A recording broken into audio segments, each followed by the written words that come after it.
Many of us have probably experienced the pain of getting our wisdom teeth or appendix yanked out, but despite them being mostly useless, those organs are evidence of evolution left behind from our ancestors millennia ago. So in this video, we'll go over what vestigial organs are, why they're important, and some examples in us and other animals. Vestigial organs are organs that remain in our bodies despite losing most of their functionality.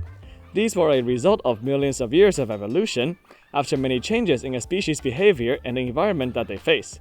As a result, many organs and structures are no longer beneficial for survival, making them just sit there while doing nothing.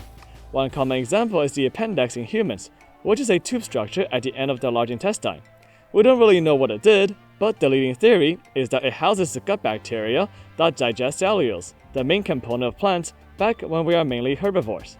Nowadays, with our diet of meat and other non-plant-based meals, there is less of a need for the appendix since we don't rely on digesting plant matter anymore, making it a more or less a vestigial organ.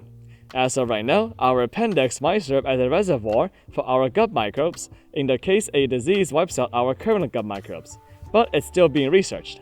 Unfortunately, the appendix needs to be surgically removed during appendicitis, where the appendix gets infected by viruses and bacteria, causing inflammation and a lot of pain. There are a lot of other vestigial structures in humans too. Wisdom teeth are the third set of molar teeth responsible for grinding and chewing plant matter. But after we started to cook and soften up the food we eat, we don't need those powerful molars anymore. We also have vestigial tailbones at the bottom of our spine, left from our ancestral primates. Once they start to walk upright, they don't need the tail anymore for balance and mobility. But surprisingly, it's not completely degraded since the tailbone is still used as a site for some muscle tendons to attach to.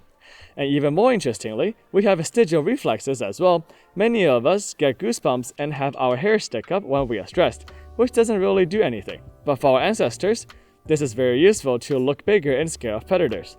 And of course, some animals have vestigial organs too.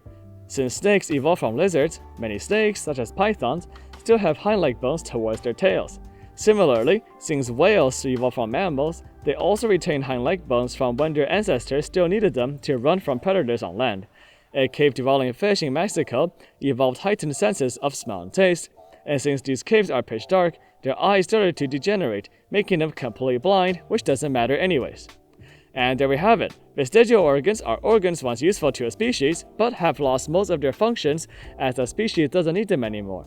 Organs, such as appendix in humans and hind leg bones in snakes, tell us the evolutionary history of such animals. For example, since we found those leg bones in snakes, we were able to conclude that snakes were once lizards, who then lost their legs over millions of years in favor of slithering towards their prey. I hope that y'all have learned something interesting today. Thank you for your time, and stay hydrated!